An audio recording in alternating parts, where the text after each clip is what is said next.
선플라워님이 질문을 하신 겁니다. 선플라워. 양적 완화가 아니라 랜딩이라면 인플레가 발생할 가능성이 높다고 하셨는데 그렇게 되면 자산 가격은 전체적으로 떨어져도 주식에선 주도주, 우량주 중심으로 오를 것이라고 하셨는데 그 부분에 대한 설명도 듣고 싶습니다. 일단 랜딩이 소프트 랜딩 뭐 이런 거 얘기하는 건가요? 뭐 그렇죠, 그렇죠. 근데 약간 좀 저는 질문이 이해가 안 돼. 거기 랜딩이 그 랜딩이 아니고 LA가 아니고 L이거든요. 아 이번에 랜딩 한 거야? 대출이다. 아, 양적 완화로 자산 연준이 그렇지. 그래야지 말이 돼. 양적 완화하고 그것도 영어가 짧아. 인플레이션이 생기면 그죠? 네네네. 근데 인플레이션이 생긴다는 뜻은 전체적으로 물가가 올라간다는 거잖아요. 네. 그죠? 네. 네. 물론 이제 돈이 풀려서 물가가 올라가는 측면이 있고 수요가 견인해서 생기는 인플레이션이 있잖아요. 근데 실물 경제의 수요가 견인해서 생기는 인플레이션이 주도적인 게 아니라면 자산 가격은 전체적으로 떨어지는 게 아니라 전체적으로 오를 요인들이 환경이 조성이 되는 거잖아요.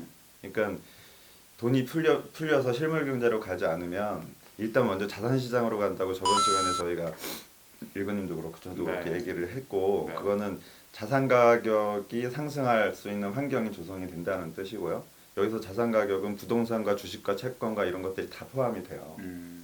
그러면 주가도 오를 수가 있죠. 그러니까 주도주가 상승할지 이게 자산 가격이라고 하는 게 보통 우리가 일반적으로는 그냥 화폐 단위로 명목이라고 이야기를 하죠. 화폐 단위로.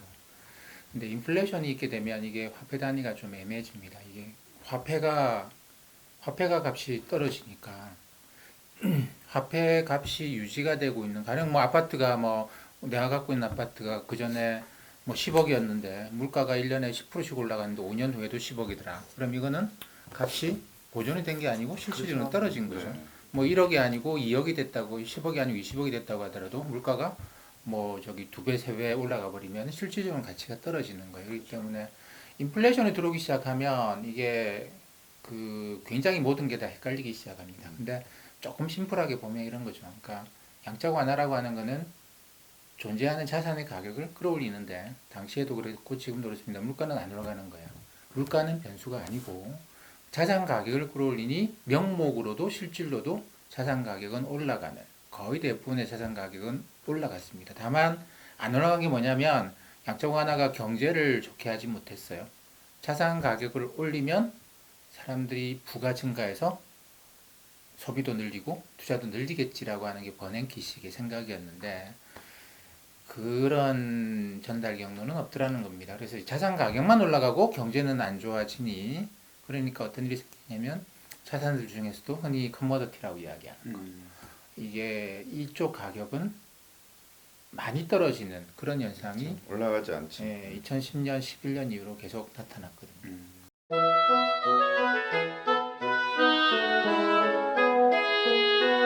저는 향후에 투자해서 달러, 금 이거 굉장히 중요시하게요. 왜냐하면 그리고 채권을 가장 내가 부정적으로 봅니다.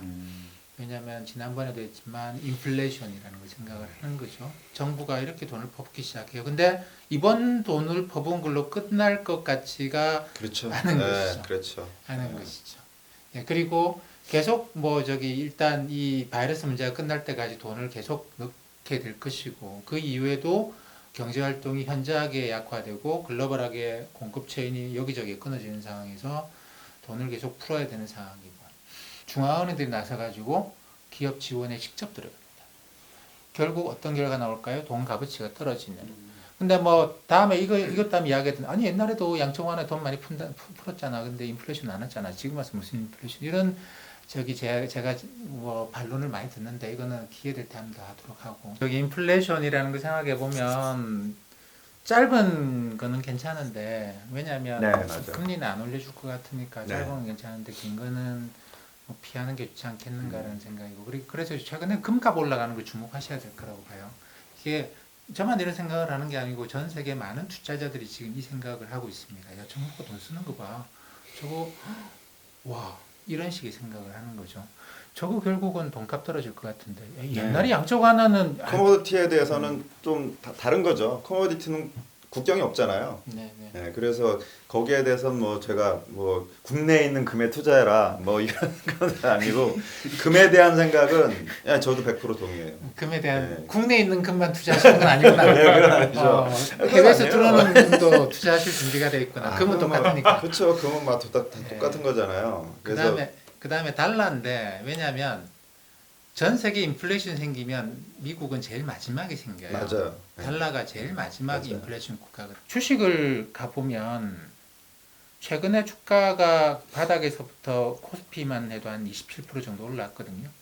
뭐 미국도 이제 한 27%, S&P 500 지수가 20몇 퍼센트 27% 정도 올랐던데 이번 주가가 상승 반등할 때 나타난 굉장히 강력한 특징이 뭐냐면 그런 생각 해보실 수 있잖아요. 바이러스 때문에 주가 떨어졌으니까 뭐 제약 바이오 이런 거 많이 올랐겠죠?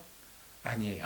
왜냐하면 사람들이 하도 열심히 손 씻기를 하고 마스크를 써가지고 이게 이비인후과를 안 가는 거야. 이게 감기 독감이 돌 때거든요. 그래서 막 이비인후과 줄 서서 진료받아야 되는데 감기약도 안 팔려. 감기약도 안 팔리는 거예요. 그래서 건강보험공단이 이번 일로 해서 적자가 굉장히 극심해질 것이다. 바이러스 환자들 때문에. 근데 감기 환자들이 이제 의료비를 안 써가지고 적자가 그렇게 안 나는 것 같더라고요. 근데 이게 전 세계적으로 이 병이 돌면서 사람들이 이제 집에 있으니까 다른 식으로 해서 병원을 덜 가고 약을 덜 사고 이래요. 그러다 보니까 제약 바이오가 일방적으로 올라갔을 것이다. 아닙니다. 비슷하더라고요. 근데 물론 이제 덴마크의 코펜하겐 뭐 25, 20 지수 이런 거 있는데 요거는 거기에 덴마크가 의료 강국이더라고. 거기에 이제 제약 쪽으로 기업이 큰 기업 하나가 있는데 그래서 덴마크 코펜하겐 20 지수는 연초 대비 지금 플러스예요. 그다음 우리가 이제 뭐 그 제약 기업들 많은 나라 스위스 이런 거 네. 있죠. 스위스 연초 대비해서 지금까지 주가가 한 9% 떨어졌나?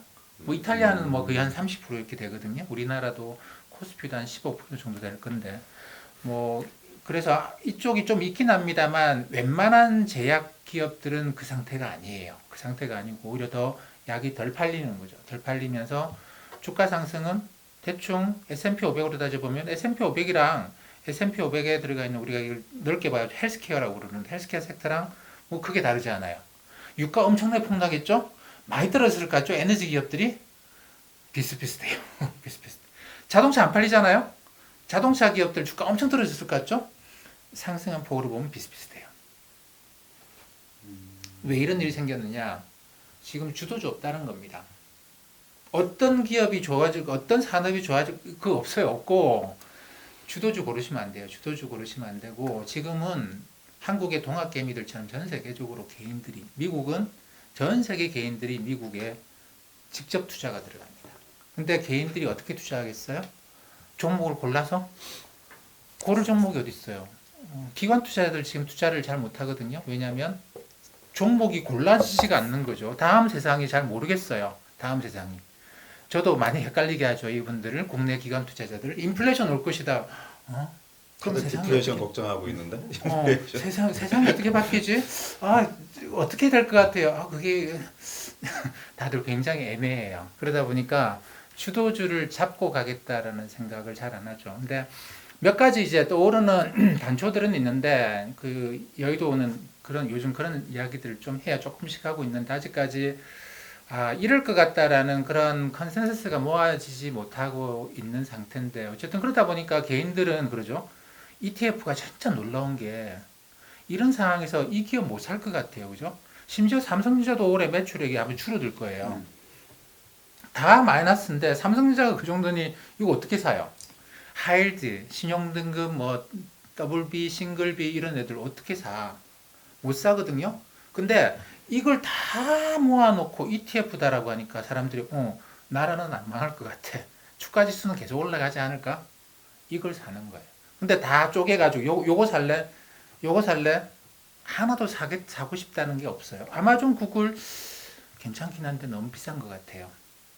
하나하나 놓고 보면 손이 절대 안 나가는데 이걸 다 묶어 놓으니까 그냥 덥석덥석 사는 거예요. 기관 투자자들은 야 저거 사가지고는 우리가 저 개인들 뭐 스스로도 못 챙기는데 저거 못 산다 생각하니까 기관 투자자들은 뒤로 빠져 있고 주도주는 안 보이고 주도주를 잡고 뭐 앞으로 몇 년간 내가 이거 지금 사서 쌀 때 사서 가져가겠다 이거는 조금 더 시간이 지나고 봐야 되지 않겠는가. 아마도 올해 뭐 가을 겨울에 이제 바이러스의 영향으로 우리가 경제가 좀 더 위축되는 시기가 아마도 올 것 같은데, 그리고 내년 봄쯤 되면 아무래도 이 문제를 우리가 거의 극복해 나가는 단계일 것 같아요. 그게 뭐 여러 가지로 뭐 항체가 생긴 사람들도 이제 굉장히 많아질 것이고, 그리고 이 바이러스 자체도 상당히 많이 약화되어 있을 것이고, 얘도 세상 살다 보면 그렇게 독하게만은 못 살거든요. 얘도 좀 순화가 될 것이고, 이렇게 보면은, 그리고 우리도 이제 바이러스를 뭐 백신이나 치료제 상당히 근접해가 있을 것이고, 이렇게 보면 내년 봄쯤 되면 세상의 모양이 조금씩 나오지 않겠는가. 근데 그때는 주가가 이게 더 높을지 더 낮을지 우리는 몰라요. 그러니까 주도주를 잡겠다, 그걸 내가 장기 투자하겠다, 옛날에 삼성전자 같은 걸 내가 한번 잡아보겠다 이렇게 생각하신다면 이거는 사실 거의 한 6개월, 1년씩의 내가 꾸준한 어떤 리서치가 필요하겠죠. 그렇지 않으면 저는 지금 뭐 ETF를 박스권이다 보고 올라가면 꽃버스, 내려가면 레버리지, 뭐 이것도 좋은 방법이에요. 좋은 방법인데 이 자체에 고유한 어떤 리스크가 있으니 아까 말씀드린 것처럼 한 3개월간은 내가 밀림에서 생존한다 생각하시고 해야지. 거기서 처음부터 돈 벌겠다. 내가 처음에 맨몸으로 밀림에 들어갔는데 내가 정글의 왕이 될 거야. 이럴 수는 없는 노릇 아니겠습니까? 그런 각도에서 접근해 보시면 좋지 않겠는가 싶어요. ETF는 현명한 선택이죠. 그 속편한 선택이기도 하고. 그죠? 근데 이게 어떻게 네. 가능해요? 이 기업들은 못 사겠는데 이거는 산다. 이게 어떻게 가능하다고 보세요? 대부분 좀 뭐 좀 사람들이 이게- 종목 투자 하잖아요. 그죠? ETF보다는 종목 투자 많이 하잖아요. 음. 근데 ETF는 되게 현명한 선택이고 저도 거기에 한 표를 던지고 싶은데 솔직히 재미는 없을 거예요. 네, 근데 이거 되게 중요해요. 그 ETF에 대해서 제가 현명하다고 하는 거는 망하지 않기 때문이에요. 근데 개별 기업은 망할 수 있거든요. 주식 투자에서 제일 피해야 되는 첫 번째는 망한 기업 사는 거예요. 저한테 자문을 한다는 몇 분도 제가 볼 땐 망할 것 같은 기업을 사고 있더라고요. 작년 말 기준으로 현금이 30억밖에 없는데 이렇게 대충 짐작을 해보니까 지금 5억도 안 남았을 것 같은 기업을 사고 있고 뭐 그래요. 근데 지금은 불확실성의 시대잖아요. 이 불확실성을 헤쳐갈 수 있는 게 그 리스크를 피해갈 수 있는 게 가장 중요한데 그 가장 첫 번째 방법은 시장 전체를 사는 거고요. 유통성도 좋고. 개별 기업을 살 때는 주도주가 어딘지 모른다고 하잖아요. 근데 아마 주도주에 대한 판단은 사람들이 다 각각 하고 있을 것이기 때문에 사람들이 생각하는 주도주는 굉장히 많아요. 근데 그 내가 생각한 주도주가 맞으면 좋은데 아니면 안 좋죠. 그죠? 근데 중요한 거는 내가 주도주라고 생각했는데 아니에요. 근데 틀렸어도 6개월 정도 지나고 났을 때 나한테 남는 게 있어야 돼요. 네, 그러려면은 일단은 만약에 종목 투자를 한다면 우량 기업 쪽으로 종목 투자를 방향을 설정을 하는 건 되게 중요하다고 생각해요. 그래서 제가 막 이렇게 얘기를 하면 안 되지만 그냥 쉽게 얘기해서 코스피하고 코스닥이 있으면 코스피에서 먼저 내가 투자할 종목을 찾아보는 게 먼저다.